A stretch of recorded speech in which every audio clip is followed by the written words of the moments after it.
Hi, good morning, everyone. Thank you for joining this morning's webinar. We're happy, or I am happy rather, to share that this webinar is the seventh in this series that I initiated for a year-long worth of free webinars. And today, on July 9th, it is our seventh, and we will be focusing on food festivals. So Jamaica is now going through an emerging culture of food festivals where, we have our different food festivals. Persons are finding it as just another activity to do with our loved ones and families. And with the emergence of this new activity or trending activity, rather, there comes with it risks that I decided I think it would be a good idea to speak on. So today's session, I'm hoping that we can discuss and better be able to understand why food safety risks are different at festivals and events, to learn practical steps to keeping food safe in temporary food operations for our vendors at these events. We do have our public health inspectors going into these events and consumers. What is it that we're looking for before we spend our money? And of course, I'm hoping that we will all leave with a simple and some actionable tips to help us ensure that every festival experience that we have is memorable for all the right reasons, not the wrong ones. Now, just to give an introduction to those of you who are not familiar with who the Food Safety Girl is, my name is Alison Richards, and I am an experienced food safety professional with over 15 years in food safety regulation, policy, and standard development. I'm a certified trainer. I deliver trainings via the Quality Institute at the Bureau of Standards. And I am also a food safety columnist for the Jamaica Observer. Every Thursday, I write for the paper. So today's Thursday, which means I have an article in today's paper, which I will share with you a bit more as we progress throughout today's webinar. I'm also the founder of the Food Safety Bureau platform, and I am the chapter director for the Women in Food Safety Caribbean. Now, to jumpstart today's webinar, I want you to imagine this. It's 7:30 p.m. at a popular food festival, and a vendor has chicken sitting in chafing dishes, ice melting, long customer lines, generator stops working, and the staff is using cash, then preparing food, and to make it even worse, there's no hand washing station. How many food safety risks can you identify? You can either type it in the chat, open your mic, shout it out loud. I want this to be a very interactive session. Any takers?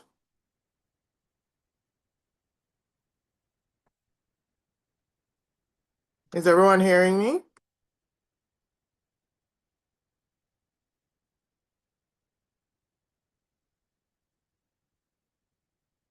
Okay, thank you, Renelia.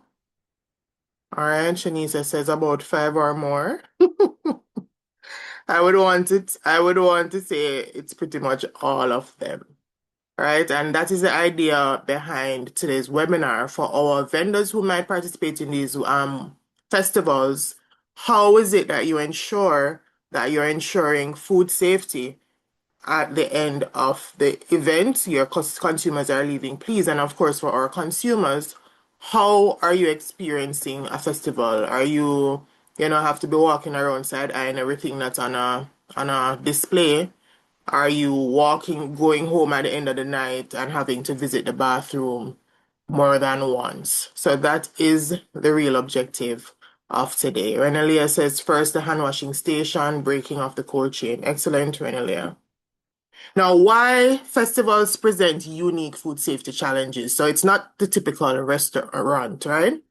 So unlike restaurants, hotels, or commercial kitchens, festivals operate under temporary conditions that make food safety much more difficult.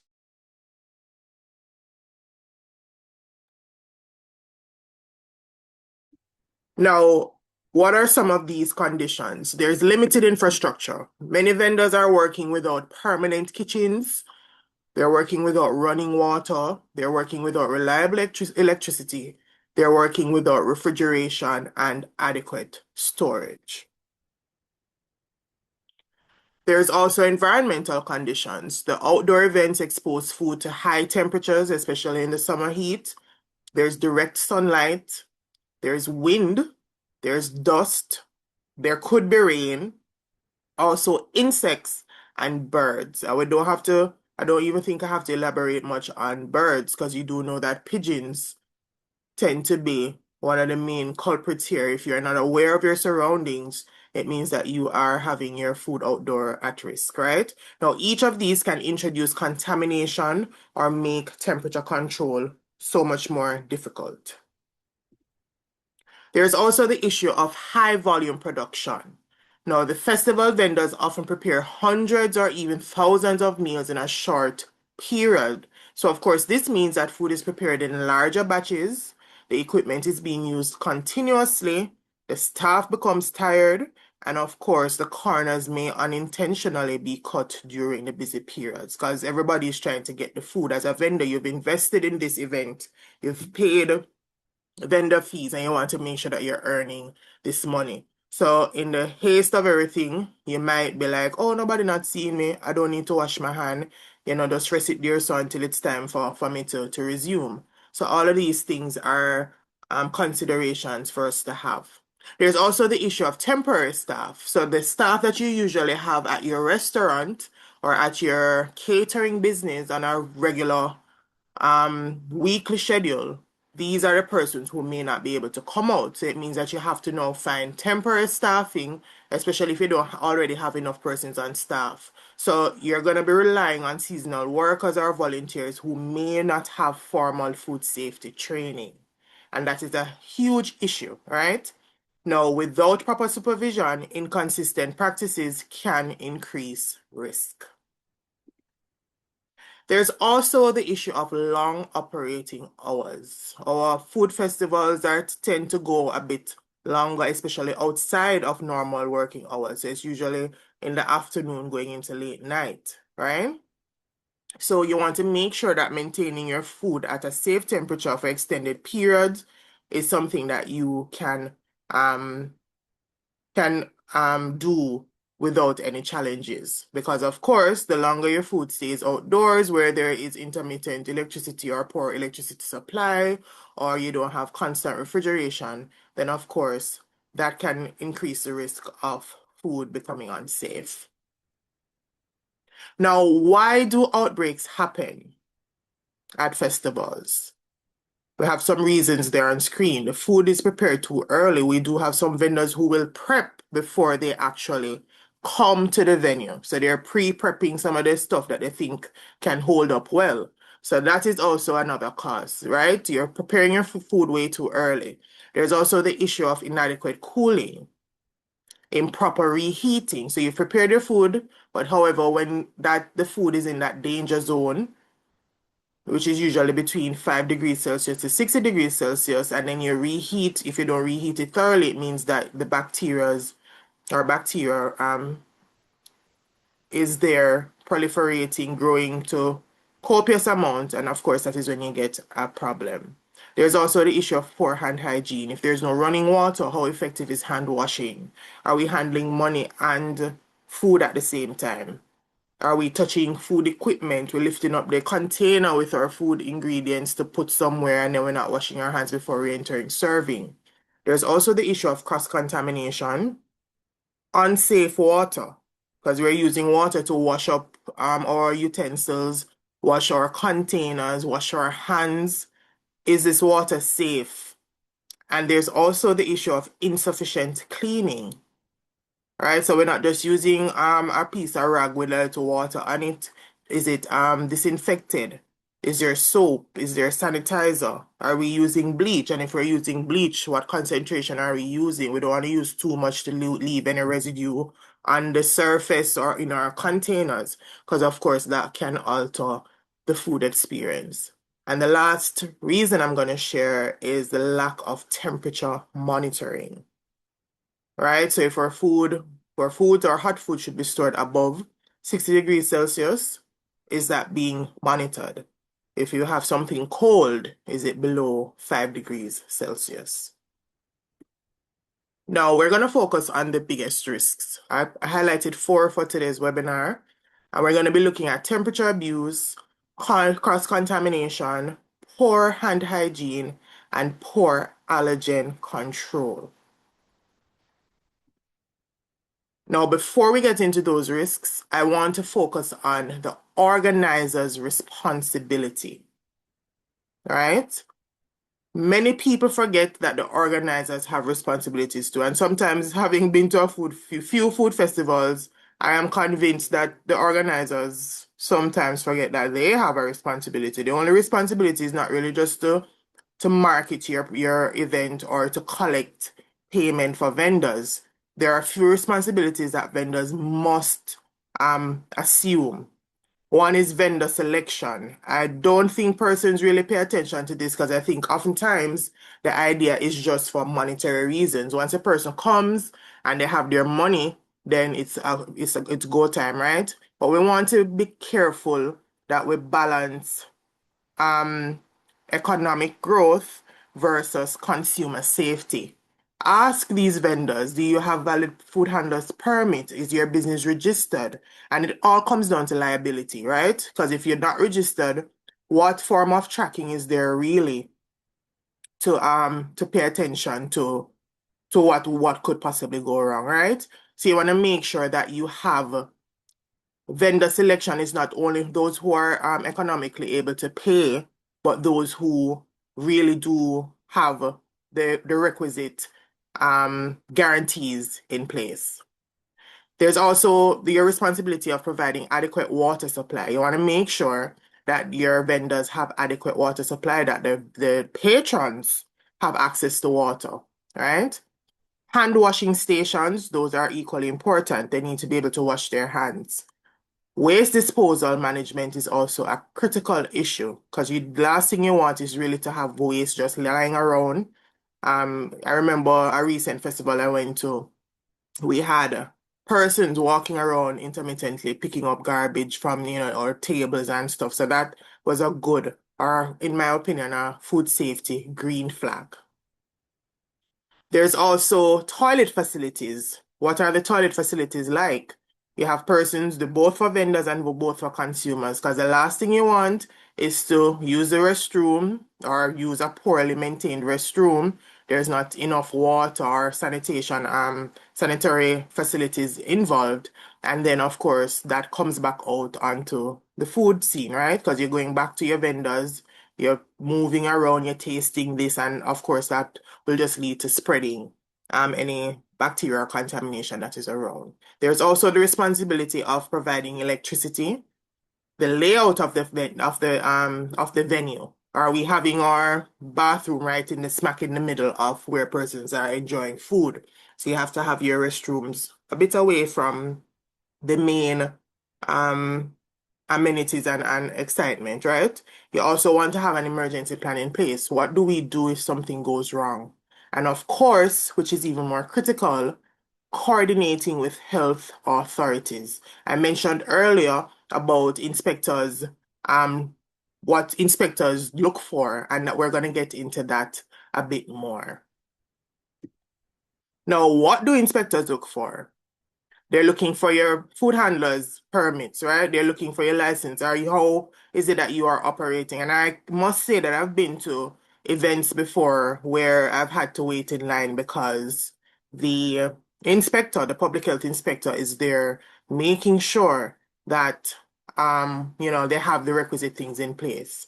I will say though that in the moment of the inspection, and that is why the responsibility not only lies on one person, it has to be everyone. So yes, the inspector is there, but the inspector is not there with you for the entire time. So yes, you're doing what is right while the inspector is there, but what happens after the inspector leaves? So those are things that we want to kind of focus on, right? To maintain food safety practices. They're looking also at food temperatures. Are you keeping your hot foods hot? Are you keeping your cold foods cold? They're looking at employee hygiene. We're wearing acrylic, we're wearing nail polish, our nails dirty. Are you washing your hands? Are you wearing an apron? Are you wearing your hairnet? All those things are being considered. Also, water supply. You must have clean water supply, access to clean water supply. And of course, that will also allow you to ensure that your food is not contaminated. There's also the issue of pest control, right? What are you doing to make sure that you don't have much flies, um, lay waiting or hanging around, ants? You want to make sure that you're just reducing your waste, or you're at least not reducing waste, but you're taking care of your waste responsibly. And of course, they're looking at opportunities for cross-contamination. Are you storing your raw meats away from your already done food, your ready to eat foods? Now, for our vendors, you have to bring enough ice. You have to bring your extra thermometers to maintain your temperature. Wash your hands often. Separate your raw and cooked foods to prevent cross-contamination. Keep your hot foods hot. Keep your cold foods cold.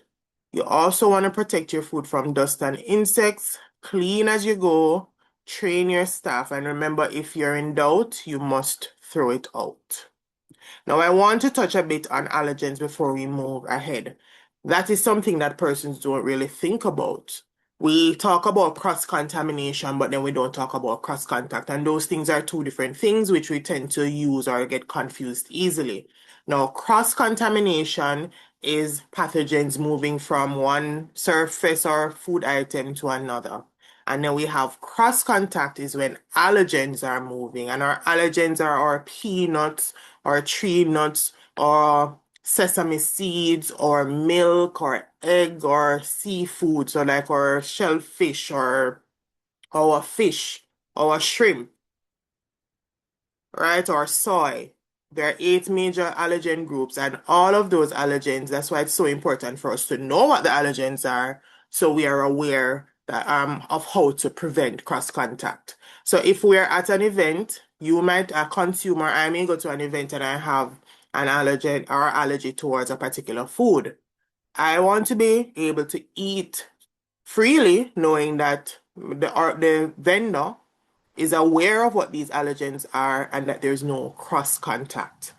All right, so how do we prevent cross contact of allergens? We're using separate utensils for serving, so we're not dipping our chicken spoon that we use to serve out the chicken in the fish or the Get the shrimp answer. spoon or any milk What is wrong base. with So if we your have a analysis? salad, are we dipping back the serving spoon into that salad and then we're dipping it back into the rice and peas? So all of these things you have to consider. And to the layman, they might not even think much of it, but it is very serious. And allergic reactions can result in death sometimes, right? So we want to make sure that we're paying attention to that aspect of food safety.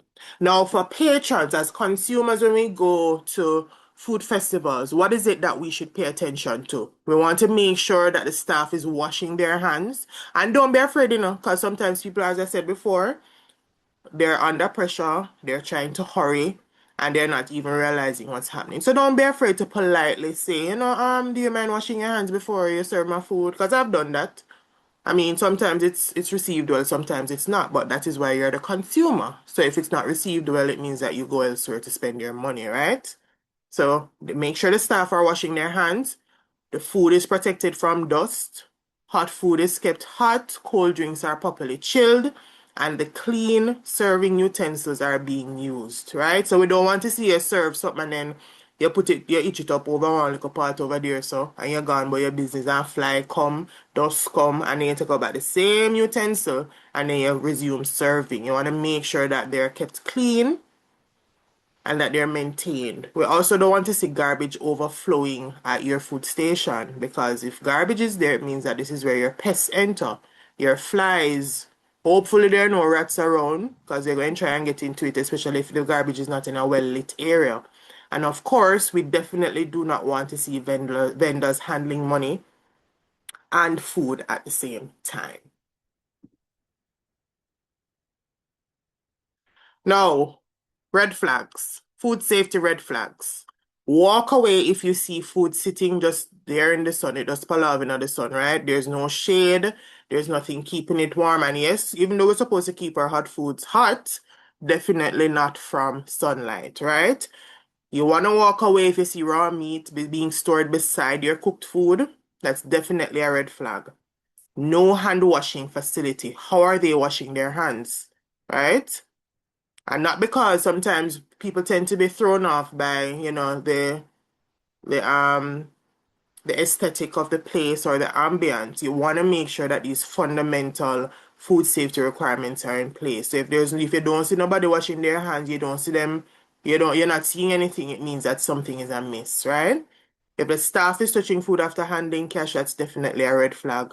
Dirty utensils, flies landing on exposed food, overflowing garbage, melted ice around raw meat, and if your food is uncovered, that is also a red flag. Now, for parents with children, they know that our children are most vulnerable. They're considered a part of our vulnerable community when we talk about food safety. And that is simply because they're just not old enough. Their immune system is not yet at the level at which adults are. So they're more susceptible to anything that might happen. Their tummy going to hurt them more. They're going to vomit much more easier. So that is why it's so important to avoid undercooked meat. Sometimes the jerk line long. So the people them a hurry up to get out the chicken, but then you notice that the chicken is undercooked, right? You want to avoid undercooked meat, unpasteurized drinks, food left sitting out, unknown ice sources, right? Remember that ice is still food. And I grew up learning in country that ice don't carry germs. Wrong bang. Definitely carries germs. It's ice and it's water. Ice is made from water. So if your water is dirty, it means that your ice is dirty.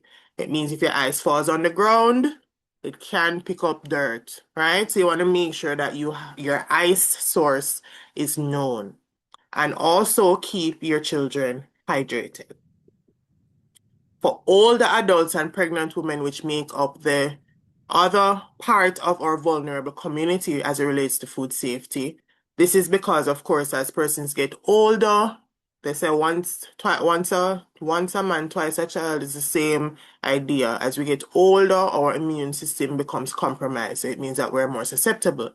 Same thing for pregnant women. You're carrying a baby, which means that your body is working not only for one person, but two.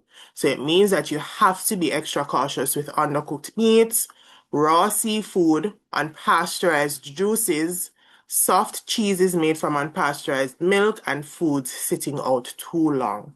At some of our food festivals, our vendors, come up with innovative food items. It's very important that you ask questions, how was this made? Was there any heat treatment? If there was no heat treatment, is it acidified? You have to have some form of treatment or ingredient that is allowed or is effective at reducing bacterial load in these food items. So it might look good. It might sound so cool because this is not something that you make at home, but you have to make sure that you ask these questions. There's a risk of botulism, that is a poison that leaves you paralyzed or can leave you paralyzed. And that happens a lot when we do fermented foods, right?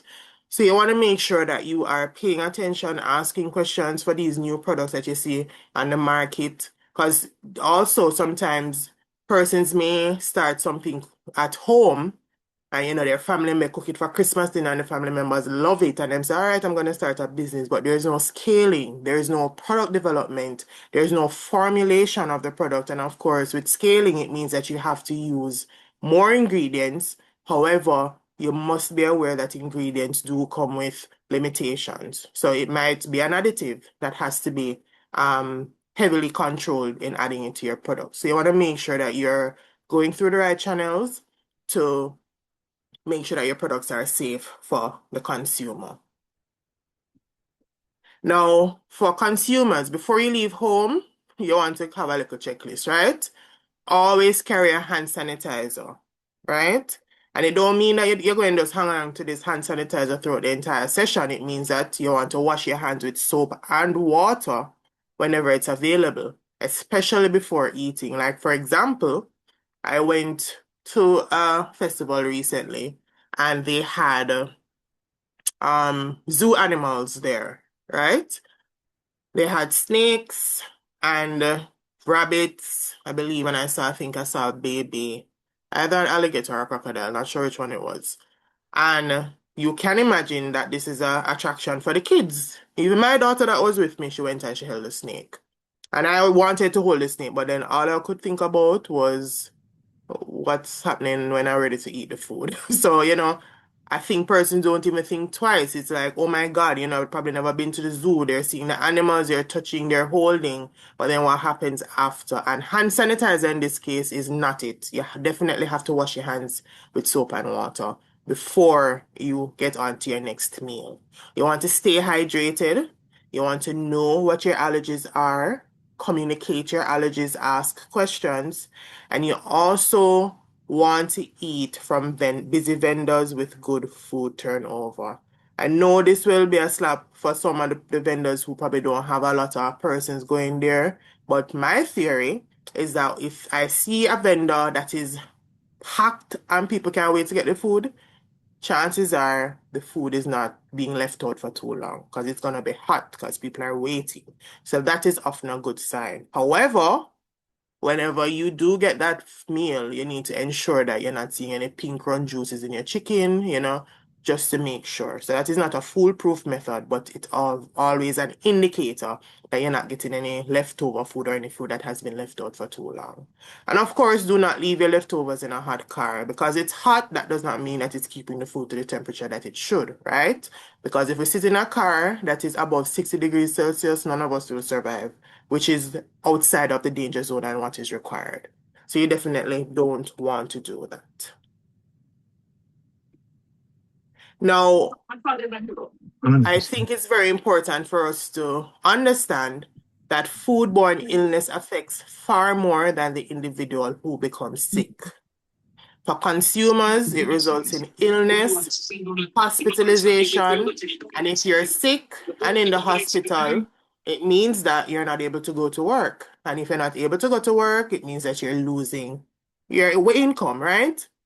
And of course, you have some foodborne illnesses like the E. coli strain that does turn out into hemolytic urine syndrome, which affects your kidney. And then, of course, that long-term chronic illness can often lead to death. So we have a simple foodborne illness case that can turn into a long-term health complication. Another example is the ciguatera poisoning, or the toxin rather. You eat that, persons have reported having symptoms up to a year, 2 years after, where they're still feeling tingling sensation because that microorganism affects your nervous system. So you want to make sure that you're being cautious every step of the way. For our vendors, the lasting impact is loss of consumer trust. If I eat your food once and my belly hurt me, I'm going down with you because I'm going to tell every single person. The next time I go to the event, I'm going to see you, I'm just a step walk past your place, right? So, of course, that with the loss of consumer trust, that can also attract negative media attention. We're living in a world of social media where everything has to be on social media. And that's the last thing you really want for persons to click the like button and to post anything negative about your brand. With that will also come financial losses because you're not selling anything, so you're losing money. And of course, there is a legal consequence of persons trying to go the route of litigation. And of course, if people don't trust your brand, you're receiving negative media attention, you're losing money, it can result in your business closure. For event organizers, reputational damage is a thing. I remember earlier this year, late last year, there was a new festival food thingy that I remember there was a whole spat on TikTok over persons reporting having bought raw chicken and everybody getting sick. For me as a food safety professional, that is somewhere I would never go to. I remember even reaching out to the organizer to provide some support and it wasn't received. Which is no, I mean, I can't blame the person, but I'm thinking that that is something you'd want to jump on. And it was free help, by the way, so it wasn't at a charge. But you definitely don't want to have your reputation damaged because nobody will want to go to your event. And also, if one thing happens, it means that there's reduced attendance at future events. And of course, there is a potential of being sued or being brought before the courts. Now, tourism. Just a few weeks ago, I was at an event hosted by the Tourism Linkages Network. And the main focus of the event was how food has become such a huge part of the Jamaican tourism offering. Persons are literally traveling to Jamaica for just more than the beaches and the sand and the sun. They're actually traveling for food. And Jamaica food festivals in particular attract our visitors, right? So not only our local residents, but our visitors. And of course, if your visitors come and there's an outbreak, that can definitely put a dent in our food tourism business, our local businesses, and our community events, which I'm sure you can all agree with. Now, towards the end of today's session, I have a few photos that I just want to ask you. Would you eat here? And I just want free participation. You can type it in the chat. You can open your mics. You can answer. Don't be afraid. Don't be shy. We're all here to have a great food safety discussion. So our first photo. What's happening wrong here?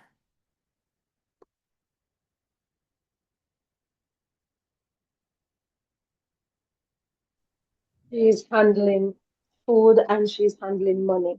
And she's using her glove hand, thinking that it's safe, but she's not going to change her gloves before she handles the food. Awesome. That is such a fulsome response. Daniel says the server is collecting money cross-contamination. Excellent. So one thing I want to address here is the fact that gloves, people tend to always think that once you're wearing a glove, everything is fine and dandy. And in their minds, all that is happening is that they're protecting themselves from everything. So they're protecting themselves from the dirty money, from the food getting on their hands, but they're not realizing that everything that they're touching, the glove is still passing on contamination. So I tend to not recommend persons wearing gloves unless you probably have a cut and it's bandaged. But what gloves do, in my opinion, is to create a false sense of safety. So you want to make sure that you are monitoring your glove usage. You're changing your gloves at intervals if you need to wear gloves. And of course, you're definitely not handling money and food at the same time. Renelia, your hand is up. You may go ahead. Yes, and I also wanted to point out that she's doing the transaction over the food, right? There's not a separate area where money is dealt with and then another area where the food is dealt with. Awesome. And as you And can see, his hand is on the sauce bottles, so a lot of things that I definitely wouldn't yes, eat there. awesome. So those are the things that we want to look at. Ideally, you should have a separate person at the stall handling the financial transactions while one person is preparing the meal. So excellent responses. This next photo. So we have a popular stall. So it crowd up and people come and everybody is waiting, right? Many people would assume, do you think this is safe or unsafe? Based on what you're seeing in photo. Does this look safe or unsafe? Can put a thumbs up if it's safe, a thumbs down if it's unsafe. My thumbs down. Why is a thumbs down? The covering. The food is outside of the covering of the tent. So it's exposed to the elements. So the servers are under the tent and the food is outside of the tent. But the food look inside the tent to me. Not to me. The covering looks short. Oh, you mean it's not high up enough? Because you're right. See, the man can look over. But Yeah. one Not positive I only do that, see. the Mm-hmm. ceiling, the tent cover. If you look Mm-hmm. at the awning where it says jerk, whatever, it's Mm-hmm. basically behind the server's head. And then Ah, her hand is on the outside. So everything that's in the air is falling down. great observation, Peter Gay. All right, I'm reading the Um, comments. Go ahead. I was going to say one positive that I note is the hand wash station. However, there is a bin right beside the food.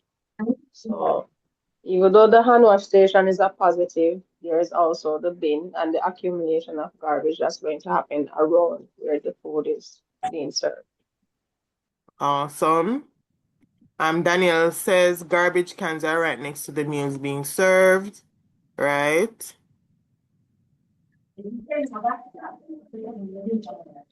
The question though that I have though, is it that the hand wash station is for the customers to wash their hands before the meal, or is the employee supposed to come around and wash their hand there? That's a very good question, but if it's, I would assume that it's something for me to wash my hand, and this would be a positive for me as a patron to see that they're actually accommodating hand Yeah. washing there. That would be a Because I positive for realize me. that, especially in fast food areas, that's one of the things that I Mm-hmm. would love to see we implement for fast food or finger food establishment. Encourage customers to wash their hands, because a lot of times they say the food get them sick, but are them dirty hands. They touch the taxis, the doors, the whatever.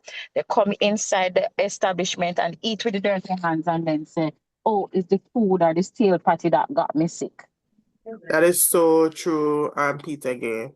And one thing I want to ask though, look at where the garbage bin is compared to the separation from food.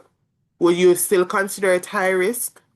I wouldn't say high risk unless the garbage starts to overflow. I mean, if they manage it to the level where whenever they see it starts to get a bit full and they take care of it, I feel like it's medium risk to me, because there's a partition kind of separating it and it's below the. Right. Mhm. And did we also notice the steam coming from the food? It means the Yes, food hot yes. enough. Mm. That is something that would get me because it means that the food is above or at holding temperature, what it should be. Right? I see the workers wearing their hair nets. People have on them gloves. One person is handling financial transactions. Other persons are focused on serving. Any other comments from this photo?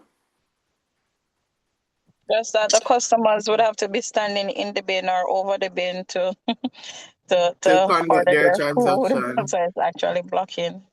Yeah. So me and my food safety girl self would probably just say to them, say, guys, it's not the best place to put your bins. Just move them away. And Barbara, good solid point, Barbara. Barbara says she would recommend a foot operating bin. Awesome, because it means that nobody don't really have to touch anything. It can be covered, so it's not exposed to pests. So You want some excellent point. water. Excellent point. If food Pass containers are on drugs to placed me. If food containers are placed in these bins, then they will start attracting flies, which is near to the food. You are correct, Barbara. So that is a solid recommendation, and I accept it. All right, our next photo. What's going on here? What's the first thing that you see that concern you in this photo? Nothing is covered. Right, Such a nothing is huge nothing. covered. Any other observation? The lady in the pink coughing or sneezing or something in her hand.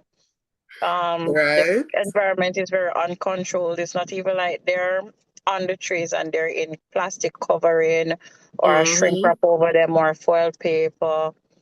Nothing. And It's it's just open to And the it's in elements. direct sunlight. Like Mm-hmm. it's so sunny out. I'm seeing a sandwich with lettuce in there, and I'm going to go by and guess that there's actually some form of mayo or milk-based thing going or egg-based. So, and that is definitely not temperature control. So somebody mentioned it here, Barbara, no temperature control. So yes, the poor bread them must dry out by the end of the day.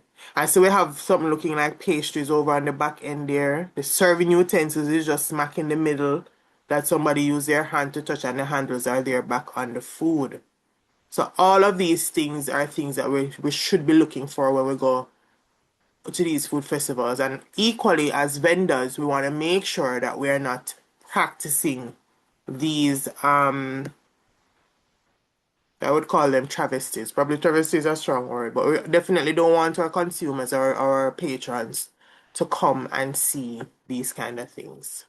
What about this picture? What's happening wrong here?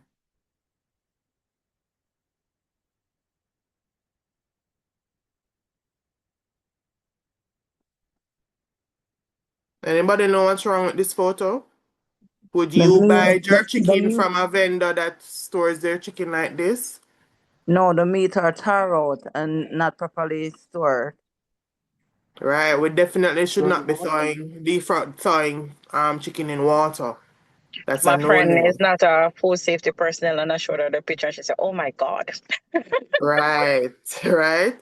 So you definitely should not be having your meat stored in water like that. That is a big smear sign for bacteria. Alright? What about this one?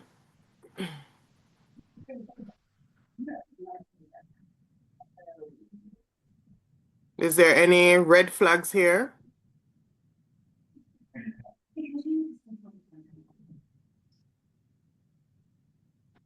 Any any red flags in this photo? I think so. The gentleman taking up the ice does not have on a glove. And the fact that the igloo opens to the public, I think the ice could be in a different container, or even if it's not in a different container, it could be opened away from the public. And he should be probably wearing a gloves. All right. I'm not I sure. take those 2 points. For gloves, just reinforcing that gloves are not a requirement. I don't like to see people using gloves because it means that they're probably not, it's dirty gloves they're using. However, I will agree that the container probably should not be open to the public, especially if I come up there and there's a group of people and them just a chat off them face right into your ice, right? And that ice is going into your juice. Someone says the straws are unprotected. That is a food safety risk as well. And the Will you cups opt? also. The cups. I don't like where the cups are placed. Right, Cups they should be can placed blow on away. them. Right, yes. On Right. the So, inside of the tent. so yeah, so you want to make sure that you're protecting. So, and what this drives home and the importance, 2 major points. Ice, remember, ice is food. So we don't treat ice as just a little guest star in a show. It is just as equally important because it melts into your juice, right? And of course, you consume that. And two, food packaging is just as important as your food. So it's good that you do everything to make sure so the food is safe, but then if you put it in a dirty receptacle, it defeats the purpose, right? Seeing some comments in the chat saying short-handled utensils can allow for contamination as hands can come into contact with the ice. That is very true. Thank you for that, Barbara. Debian says no beard covering here could fall into the ice. Also true. Our men should be wearing beard coverings, not just his head is covered. However, there's still room for his beard hair to fall into the food. All right. What's going on here? How do we feel about this photo? How do we feel about this photo?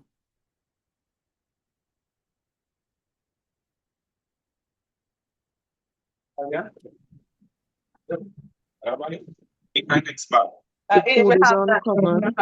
No covering over the food as well. No hairnet. They have on the cap, but they don't have on any hairnet. Mhm. All And right, so caps are not the best hair covering. However, in this case, I wouldn't knock it because we're outdoors. What what I would say is an Just issue put on the is that hairnet. they could put a the hairnet under temperature. their cap. Right, that is the answer I was looking at for the temperature. Temperature, say chicken finish cook and it is at 45 degrees. Anybody remember what I said was the danger zone? What temperatures food should not be between?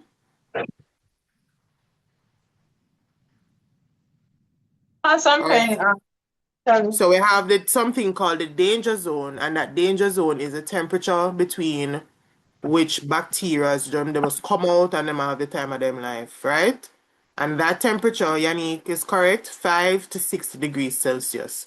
So any food measuring a temperature with between those two temperatures is in problem. It means that the food is at risk of contamination and that, we might rebel in my territory later.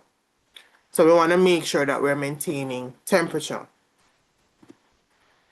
Now, which one of these stalls would you have more confidence in if you walked up to wash your hands?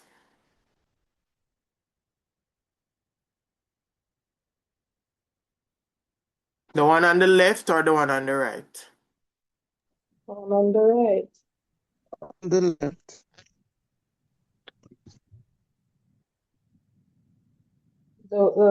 I guess the Right, the screen is one, inverted, so the one with the soap and the paper towel and everything. right. Right, and remember we spoke about earlier about the risk of just using and relying on hand sanitizers only versus washing your hands. So the idea does anybody know the difference between cleaning and sanitizing? So cleaning is removing dirt, right?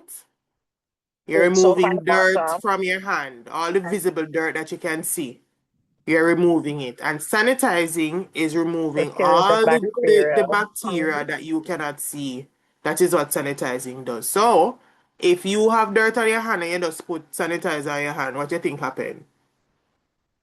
The sanitizer is no match to that dirt that is on your hand. All you're doing is making a nice little soup of dirt and you're spreading it more over your hand. So that's why you cannot replace hand washing with hand sanitizing.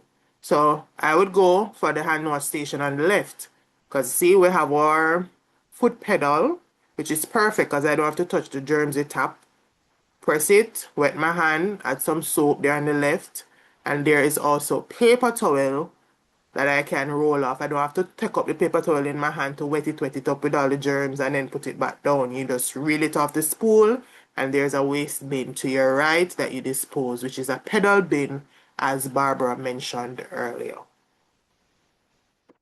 Right? And our takeaway I would want you to have for today is that the best festival memory should be the food, not the food poisoning. And I think we all can agree on that one. Any questions from anyone?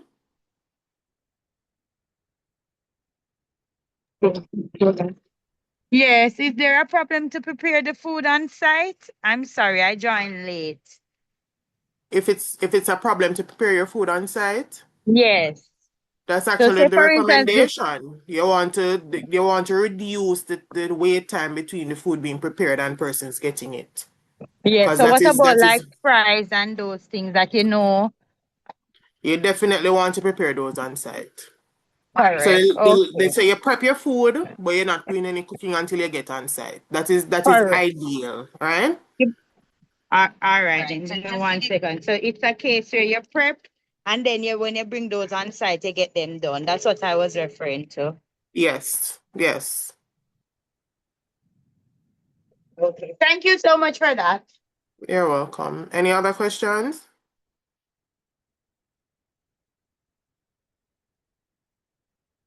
All right, so I'm going to invite you. I have a research ongoing to better understand food safety literacy in Jamaica. It is my hope to present this research at an upcoming conference, and I'm inviting you to scan the QR code on my screen to just to participate in this quick short survey. It's not a long survey. It's really just asking you how it's testing your food safety skills, what it is that you do, everyday scenarios, what it is that you would do. Your answers are anonymous. I do not get any information about who completed the form. It is confidential as well. And if you are a Jamaican living in Jamaica and over 18 years old, I'm inviting you to take this survey. If you are, a recording of this webinar will be posted on YouTube. If you missed the earlier parts, I will share the link by the end of week with you via email, so you can go back and reference it if you need to. This link to my survey is also available on my social media platforms. You can find me on Instagram, WhatsApp, LinkedIn, Facebook, or TikTok at the Food Safety Girl. And you can also scan that QR code. I'm also inviting you to check out my article in today's Observer. I am focusing, today's article is about water safety in agriculture and food processing, what it is that we want to pay attention to as it relates to using water in our food manufacturing or processing or baking or catering, and also if we are growing our own foods, what role does safe water play? And I'm also inviting you to my next webinar, which is scheduled for August 13 at 10 a.m. And we're going to be focusing on the Clean Kitchen Blueprint, hygiene and sanitation best practices. So that's what that webinar will be about next month. And it will be our 8th webinar with only 4 more to go after that.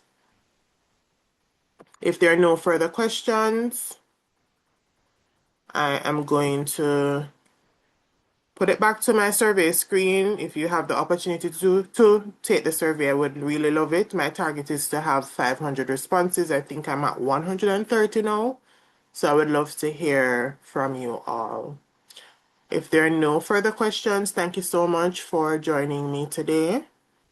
I hope this session was value added for you. I hope that your next food festival will be one of enjoyment, one of discernment as well, and that you'll be a bit more insightful with enjoying your time with family and friends. Have a great day, and thank you. Thank you also. All the best, everyone. You're most welcome.